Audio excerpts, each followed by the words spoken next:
Absolutely. If I didn't know your answer, I wouldn't know you.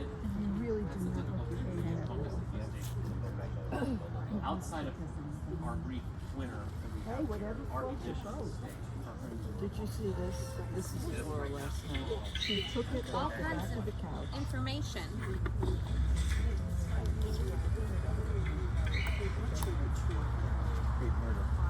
Crepe murder, I like that.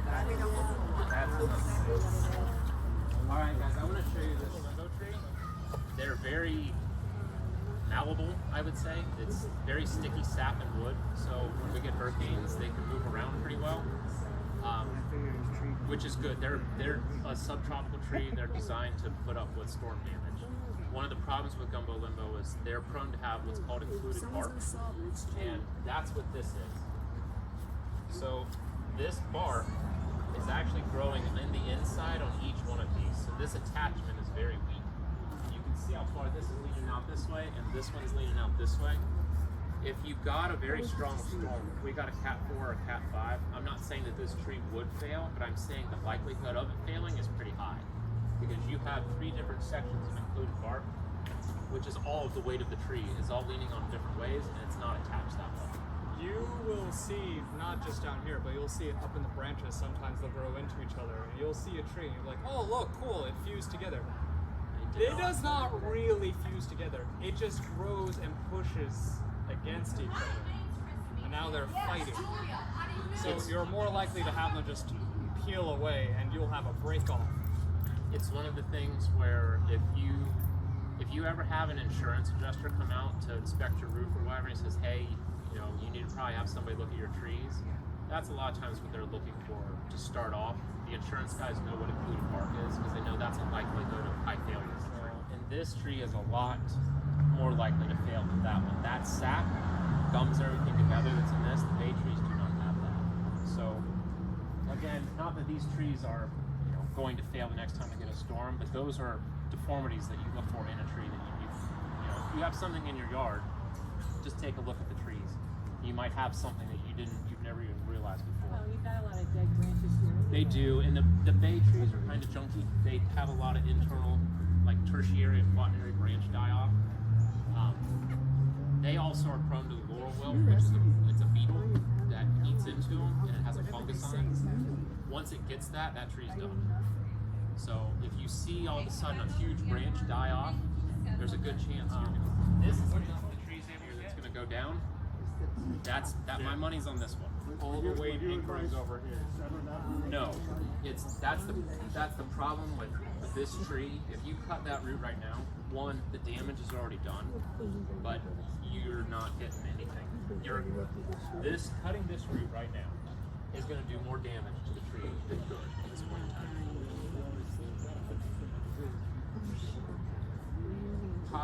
If it's actually starting to move around. With this tree, if this was in my yard and I had to do something with it, I really like this tree, my grandfather planted it, I don't want to lose this tree. What I would be doing is I would be doing selective maintenance on this tree, mostly on this side of it, to take the weight off so that I'm not top heavy on this side to help push it over. So then we need to trim it back so that we get the weight off of it? I would trim it off some. I mean, one, you have it over here fighting with this live oak. Okay. So like these branches here would be an easy one to reduce. It's hard because all these guys are grown together. So you have everybody fighting with everybody. But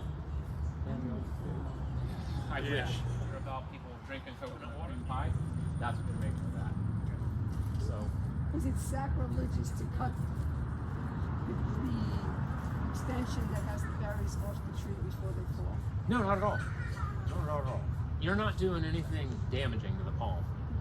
I mean, it puts a lot of energy into making those things, so all you're doing is cutting that off and it'll start either making a new one or setting new fronds. So no. The oak, which is up north around St. Augustine, it is massive. Yeah, that's a laurel oak. So let's these trees rot from the inside out. So they're taking time. This right here is the start of that rot. So if you drilled a hole in there and put a camera, you can see that the rot 60 to 80 years is all you get out of those.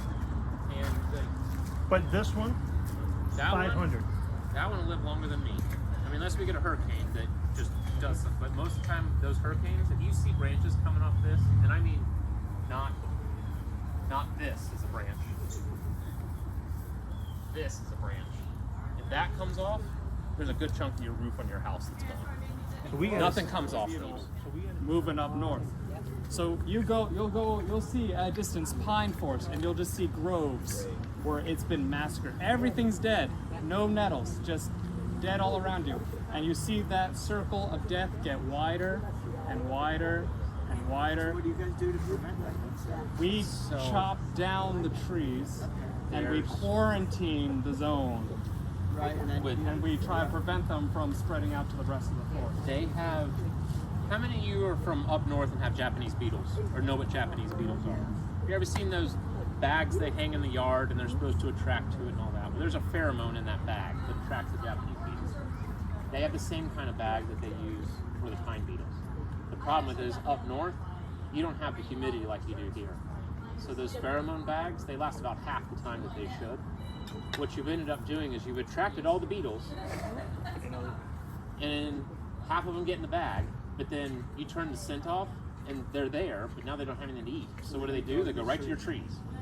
So you might think, well, I'll keep these trees safe, but you've actually just drug them all in your yard. So Hey, I don't see pines down here. did you get inland more? Yeah. We have them. Yeah. They're not, pine trees don't really like salt. So, and Sewell's Point being the peninsula that it is, you don't have a whole lot. There are some, but not like, you get into Port St. Lucie when you have the pine flatwoods, and it's all big pines and then salt palmetto. The level of sugar and glucose that they actually have stored in the bark. So these guys, have you ever heard someone say walking tree? The red mangroves are what they call walking tree, and they have these prop roots. These guys right here are red mangroves. Those are the ones that are going to hold your shoreline together. You can see them over there. Yeah, along- that's what all these all little guys along. are behind you, but this is the best group that I saw of prop roots. But we have some over there, so if you want to get up and close and look at them. Yeah. We got one. We are where it should be. What you don't ever want to do, unless you're planting a pond apple or a cypress tree, is to plant it into the water table. Because what's going to happen is the bottom of the root ball is just going to rot. You're going to wonder, well, my tree looks so good, and I planted it, and a month later it's dead. Well, the reason is because it's rotting from the bottom. So, when you plant a tree, what you want to end up doing, you want the tree to be 1.5 inches above the grade, okay? So we're going to put a bunch of dirt back into this hole. When you're doing a 3-gallon like this, it's okay to dig a hole this big. You don't need to dig a hole this big. If you're planting a larger tree, so you go and buy a 10 or 12 foot tall tree, and it's, comes in a 25-gallon pot. The way we plan our restoration projects, we call it the cork in the bottle. And what we end up doing, we set the tree where we want to plant it. We will mark all the way around, thank you, mark all the way around the pot, and we dig the hole slightly bigger than the pot. So I'll just be like, The reason for that real is tight. we can fit that pot directly into that hole, and it anchors it in. So if we get a storm, I'm not worried about, did my bracing fail and I'm going to have to go out there and replace a bunch of my trees. The last thing you want to do is for a tree to be planted and to rock around, which on something like this it would. Now this tree's so small it's not going to catch wind. But if you dug a hole, most of the planting practices that you hear from up north is, well, you want to dig it 1.5 times the size of, well, that's because you're digging in clay. If you're digging in sand, the roots are going to have no problem growing through this. This isn't gravel. When it's compacted, it's not a problem. They can get through that fairly easily. When you're doing with clay, so central Florida and north, yeah, dig a bigger hole. But that soil is also denser, so when you pack it back around, that tree will be anchored better. In our sand, you don't have to do that. It's going to have no problem growing through. So, go ahead and start filling that in. Thanks. So when I dug the hole, instead I shouldn't have dug it so deep. No. So once I hit water, then that's a Well, sign that I don't need to dig it. With this, when you're digging the hole, what I would end up doing is you figure, okay, it's a 3-gallon pot, so it's 9 inches by a foot is what your pot size is. So there's no reason to dig a hole any deeper than 1 shovel scoop below this, because you're going to end up planting this thing up higher than the root or than the grade is anyways, because you want to be up. You don't It's have like a locust. it kind of it's a softer wood, so it's one of those where it will sway around in the wind with the storms. If we get a really bad storm, you're probably going to lose some branches on it, but you're not going to lose, you're going to lose this as a branch, not that as a branch. What size this is? It's a 10 inch by 10 inch. We need to still on the side that the wind's going to come from most of the time, which in this case is going to be our sea breeze going that way. The reason for it is you don't want to have, if you have it staked this way and the wind's blowing, what it's doing is it's blowing against your stake, so it's not accomplishing anything. So if you're only going to have one stake, you want to have it in with the wind, because as the wind blows this way and you have this tide, it's going to catch it here, versus if it's on the other way, it's blowing it past the stake, so you didn't really do anything. We close? So now Okay. when I stake So what I generally try to do in spots of it, just to not completely stress the tree out. If you look at this, remember and look at the root ball. I'll bring it over.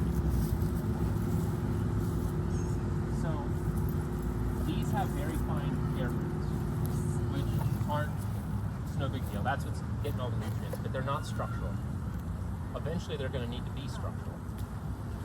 But what you do is it's easier if you have a landscape fork, the little tine thing. Yeah. It's just scrape. You don't have to get crazy with it, but just break it up a little bit. Like I've seen them go in the middle and like flip it out. No, you don't need it to get all crazy like that. But just enough that it's going to force itself to grow into the hole that you just dug. You're about to see the easiest planting job of my life.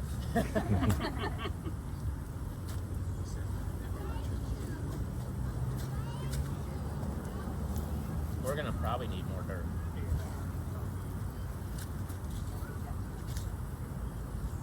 Get that flat shovel. Do we have any more dirt? I'll have to go get some. Okay. I got sand. We could probably do that. You want to put a layer on the top? Yeah, that would be okay. That's what I'm thinking. We might steal some of your mulch too. That's fine.